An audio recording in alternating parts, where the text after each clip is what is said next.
I'm really unsure how this happened, but somehow we are already in July. By the time this video goes up, it'll actually probably be like a couple weeks into July already, just because of who I am as a person. But I am here today to do my mid-year freak out tag, and yeah, I'm gonna do this like rapid fire, so let's just get into it. I say that, but this is probably still gonna end up being like a 20-minute video. The first question is best book you've read so far this year. And we are now on July 6th. And I want to say one thing, but I actually started, like, I'm reading that book in July, so I can't use that. So what I'm going to use for this is going to be These Hollow Vows by Lexi Ryan. This is not great literature. It's not like anything groundbreaking or earth-shattering or whatever, but the scheming in this book, like, I got to the last 100 pages of this book and it blew my mind. I don't know if I just wasn't paying attention, or like, I kind of expected what happened, so I can't say that, but actually having it happen just made it an immediate 5-star book for me. Like, it's young adult fantasy. You're following Bree. She's trying to rescue her sister from the Unseelie King, and in order to do so, she has to go to the Seelie Court and steal some artifacts from them, some items, and drama ensues, basically. So, like you can tell by that synopsis, it's not anything new. It's been done before, but just, I don't know if it was the time that I was reading it or just, I don't know, but the last 100 pages of this book made it an immediate 5-star for me, and I loved it. I picked up the sequel immediately. These Hollow Vows was the best book I've read so far in 2023. Number 2 is the best sequel you've read so far in 2023, and this is by no means a book that came out in 2023, but the best sequel I've read so far this year was Parable of the Talents by Octavia E. Butler. It is the sequel to Parable of the Sower, and it is just such a heartbreaking and painful story, but at the same time, Octavia E. Butler manages to really inject a lot of hope into her work. And these are the first 2 books by her that I've ever actually read, but I can't wait to read more from her, because I want to find out if it was just that series or if that's just how she writes, because my heart was breaking while I was listening. I listened to the audiobook. While I was listening to the audiobook for Parable of the Talents, like, my heart was breaking, but at the same time, like, there was just so much hope, and like, you could tell that there were still good people in the world that wanted to change things, and I really enjoyed it. I think I gave it 4.5 stars. I really, really liked it. And I actually liked it more than Parable of the Sower. I only gave that one 3 stars.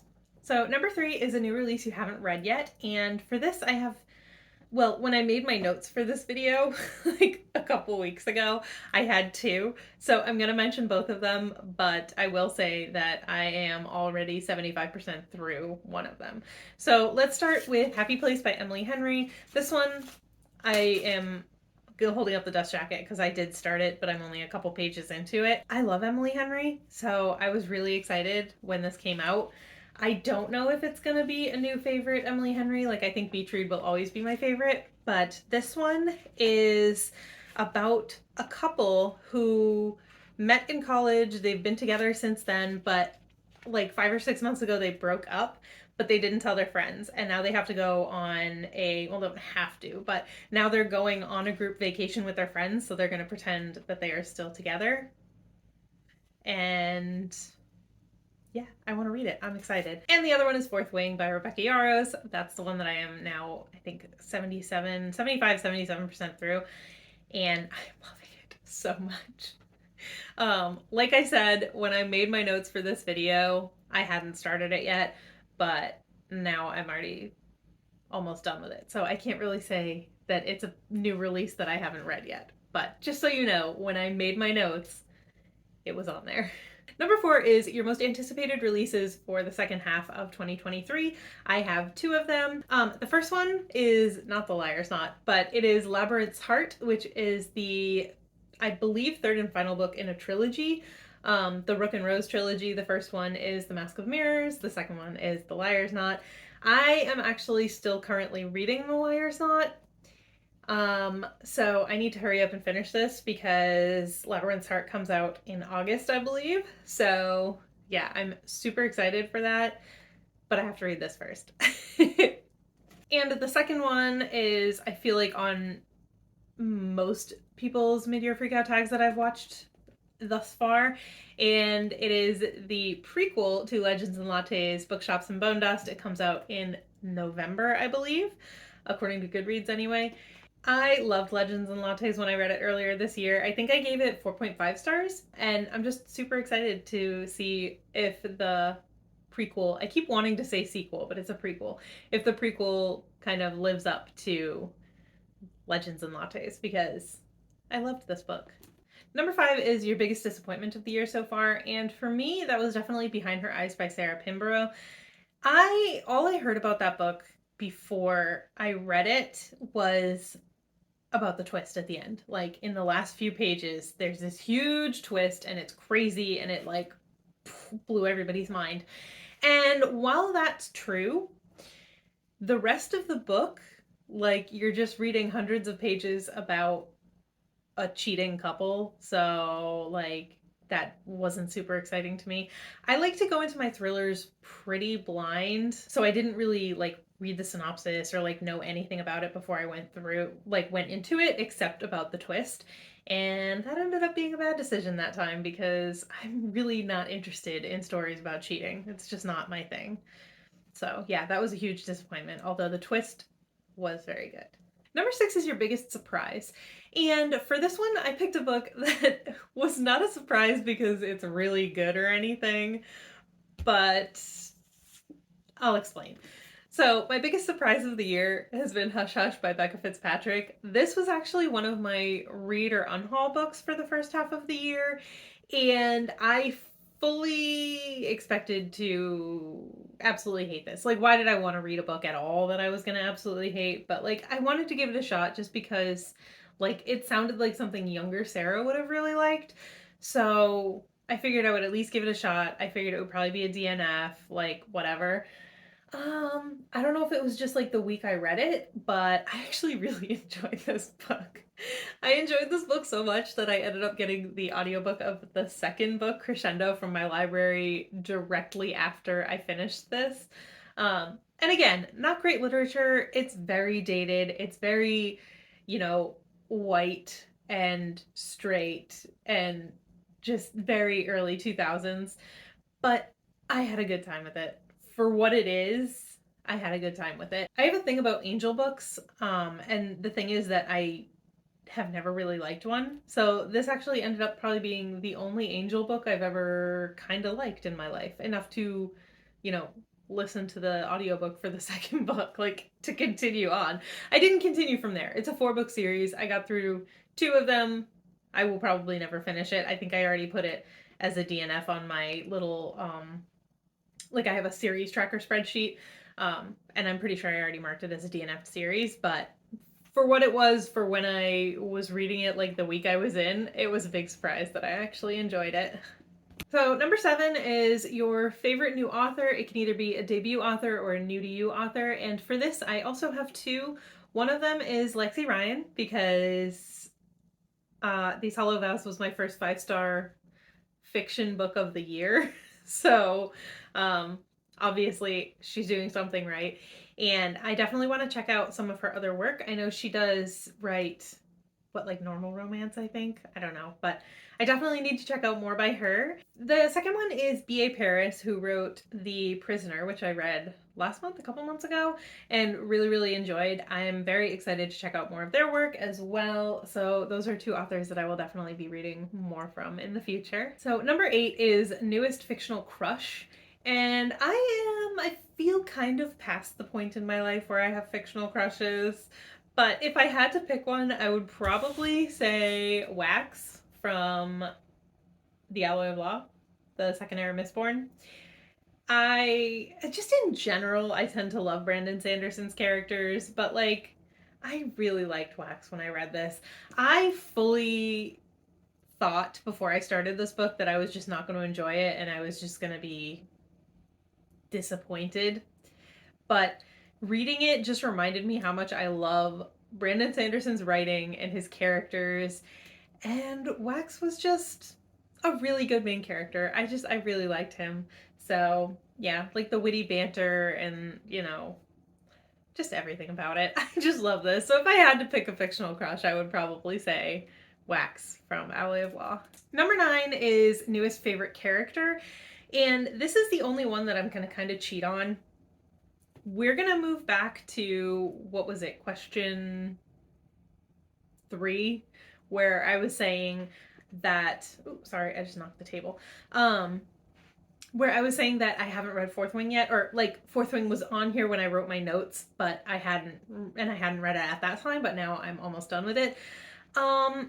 So originally when I wrote my notes, I didn't have an answer for this because I haven't had any characters that I've been really just found a connection with, that I've just loved and been like, I want to be your friend. Like I hadn't had any characters like that really yet. So we're gonna cheat a little bit and we're gonna go into July, just a smidge.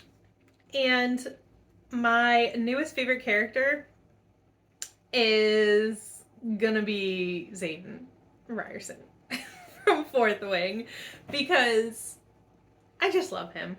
So I definitely have a type. And it doesn't fit under fictional crush because that just seems weird to me. But I have a very specific type of character that if that character is in a book, the rest of the book doesn't matter. I'm just going to love it. Think Rhysand from A Court of Thorns and Roses. Think Aaron Warner from Shatter Me. And the new addition to that list is definitely going to be Xaden Ryerson from Fourth Wing. So, yeah. If that character is in a book, I don't care. It's gonna be an amazing book for me. Like, I'm gonna enjoy my time with it. So, I do have thoughts on Fourth Wing. This is not the video for it, but just know my new favorite character of the year is definitely Xaden Ryerson. I love him. Number 10 is a book that made you cry. I have not cried reading any books this year. I don't usually cry when I read books. I guess the book that made me the most, like, emotional maybe would have been Parable of the Talents by Octavia E. Butler. Just because, like I said earlier, it was very heartbreaking. It's very, like, emotional and painful to read. But it didn't make me cry. But that might be my answer for that, I guess. Number 11 is a book that made you happy. And for this, I would definitely have to say The Light We Carry by Michelle Obama. It didn't necessarily make me happy, but, like, it made me very hopeful and encouraged and, like, just made me feel like I could do all the things. So that's a happy feeling, I think. That counts to me as a happy feeling, like feeling very, just like you can take on the world. For me, that's a happy feeling. It's a good feeling. So yeah, that's my answer for that one. Number 12 is The Most Beautiful Book You've Bought. And I'm pretty sure I've bought a total of like 3 books this year and none of them were particularly beautiful.